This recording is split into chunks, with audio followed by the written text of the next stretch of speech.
Well, good morning, good afternoon, and good evening, tribe. How you going? Hey, I thought that I would jump on today and show you some photos that I've shot recently because it's been a while since I got out and took some photos, right? So we went down to Dragon's Head the other night, and the tide was perfectly in line with there being a sunset. So when I say perfectly in line, it's about 0.5 of a metre, which means that it's nicely flowing off this rock shelf, but there's enough of a drop there to create that beautiful little waterfall, like you can see here. And that generally occurs when it's 0.5 of a metre. This is down at 16th Beach at Rye, for those who don't know, here on Mornington Peninsula. Shot a variety of different things, as you can see here on the screen. I was doing a stitch here where I shot down and across, so a 2-row pano stitch. That ended up being something more like that. I've got to correct the horizon there, but you see that's 6 pictures in one, and I'm shooting on my 50 megapixel camera. So 13,000 across, that's about 40 inches across by about 20 inches high. So it's a decent file. But what I did was that I liked the idea of perhaps doing something vertical. So there was this really nice hole there that the water pours into and then goes into this little section here. So I shot this picture to start with. I don't have a super wide angle lens for this camera. It's only a 28mm. And then I pointed the camera down to do this stitch, to finish this vertical stitch. And then I did this, this final picture at the top here. So 3 pano stitch, but vertically, as you can see here. 1, 2, 3, and then we ended up with this picture here. So this in the end stitched together ends up being 12,900 pixels high, so that's about 40 inches high by, again, just over 20 inches wide. So we've got a really nice 2-to-1 pano there. Okay. And now it's a matter of saying, right, what are we going to do in order to make this look better? Because this is straight out of the camera, straight raw file, right? So what we'll do is look at this, just like I come to do with any of my raw photos, is, right, how do I improve this? How do I make it better? Let's go into the develop module here, and let's firstly look at the histogram. Make sure we're not clipping the highlights or clipping the shadows, which we're not doing either, which is great. It could be a little further to the right in terms of the white, because the white's not really touching edge there, and we have some quite bright highlights here in the background. So let's just drag the white slider a little more over to the side there, just to lift that up a little.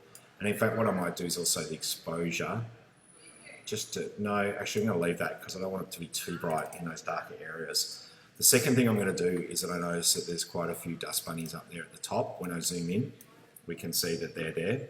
Okay, and in fact, if you go into the spot removal tool here and click visualize spots, we'll start to see those appear. Okay, and so therefore what we need to do is make sure that we're on heal rather than clone, and just start cloning these out. Okay, just have that cursor be a little bigger than what the dust bunnies are. Finger on the space bar. Okay, finger on the space bar, and we're just getting rid of these. These are probably stars in the background here. Other than anything else, we're just looking for those big sort of circular halo things like this. Square brackets just makes that circle a little smaller. Okay, and then we can click off visualize spots, and we'll just do a manual check. We can see that pretty much everything's gone from there. It's most likely that you're going to see it in the sky more than anything else, maybe a little bit in this water here as well. I was shooting on f16, so that's really going to show up those dust bunnies. Okay, so we're done with that. Click on the picture, go back to there. You know, just like anything I do, when I come to edit the photos, all I'm looking at is to make sure that I can fix whatever needs to be fixed and try and create from the image what I might have in my mind that would look good. So in this case, I feel like it's lacking a little bit of punch, so we might try a little bit of dehaze just to sort of bring something up there. We're just starting to chalk up the blacks there a little, just indicated by those blue pixels, so that's okay. We'll turn that off for a second. And what I like the idea of doing here too is doing some sort of vignette.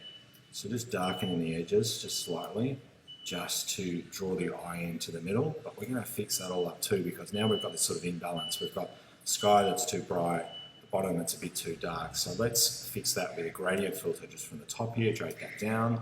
Let's darken that sky a little. It's going a bit muddy, isn't it? So let's add some magenta there just to really get that singing, maybe even some saturation just to bring that color up really nicely. Okay, and let's click done on that one there. But then let's draw another gradient from the bottom just on a bit of an angle. Let's bring that right up here. Let's really bring the gradient up to the top here, and let's add a little bit of we can do either exposure, which is going to add detail more to the midtones, or if we want to keep those blacks a bit black, we can just add white. And you see how that's just lifting the white more than anything else? Or we can use a combination of the two. So let's just use a combination of the two just for the minute. I really don't want this to be as bright as it is, and I probably want that to be a bit more colourful. So let's go back to the gradient filter, click on the gradient icon, click back on the grey dot to make it active, and let's add some saturation to that area there, because we just want to make those colours sing a bit more than they are there now. Okay, maybe we've got too much foreground here. Maybe we just need to bring that up a little just to lessen that. And in fact, if we still want to keep it elongated, if it feels a bit fat, we can go in here to transform, and on the aspect ratio, you see how you can drag that to the left and makes it fatter, or drag it to the right and it's making it thinner, and that's working a little better for me. Go to the crop tool and just crop in the sides, although you can just click constrain crop here as well, but that's taking a little bit off the top. So let's just stretch this a little more, which is making it more panoramic and elongated for me, which I'm liking. This dragon's head's looking a bit dark through here, okay? It may be because we brought in that gradient filter at the top here, and if you just click show select mask overlay, you'll see that that pink area is extending through onto the dragon's head. So if you concertina it to make it shorter and then physically drag it down, we don't want that pink mask touching the dragon's head, because what it's doing is we've chosen to make this darker by dragging the exposure down. So let's just click done on that and see what that's doing there. See, it's darkening the sky, but it's not affecting the dragon's head so much. There's still a little bit there that we could do to the dragon's head to perhaps make it better. So let's just draw a radial filter, a small one. That's the mask. So the mask is actually on the outside, not the inside. So let's click invert here. And now that mask is just going to affect dragon's head there. Take that off so we can see what we're doing. And just lift the exposure slightly, just to give that a little bit more light. Let's not go over the top, because otherwise, the way that filter was outside of the dragon's head there, it may well give it a halo, which is what we don't want. Once we get to this point where we've done heaps and heaps of adjustments, which is probably far more than I normally do, what I like to do is just press the backslash key, which is underneath the delete key. When I'm in the develop module, this is the before, as you can see in the top right hand corner here, and this is the after. So what I'm trying to do is sort of check in and see, have I gone down the right path here? Have I overcooked it? Have I not done enough? Am I happy with where I'm at? What more could I do in order to make this better still? I just think one last thing is this blue in here, I'm not really loving. And I'm just going to see if I can make it more blue. So I'm going to go to HSL, go to Hue, click on that tool, which is the target adjustment tool. Drag that down. As I drag down, it goes more cyan, and as I drag it up, it's going a bit more sort of navy blue, which I'm liking more. So it's just, you see, it's just added 20 points of blue there, and that's just changed it ever so slightly. If you click on this little toggle here, that's like a little switch that turns it on off. It'll also affect the blue here in the sky, because it's a universal adjustment across the whole image. So I think I'm pretty happy with that now. I think there's enough detail here in the foreground. I don't think that's too dark.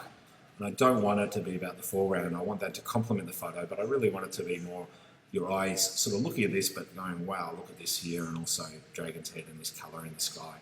I'm tempted to add more colour in that sky, or at least make it a little darker on top, but I think it might overcook it. Let's just have a look at one more picture here. One more go at this, just to darken this perhaps a little there. That's quite nice too. And we're done. So you can see the before here and the after. Hope you enjoyed that, guys. Thanks for watching.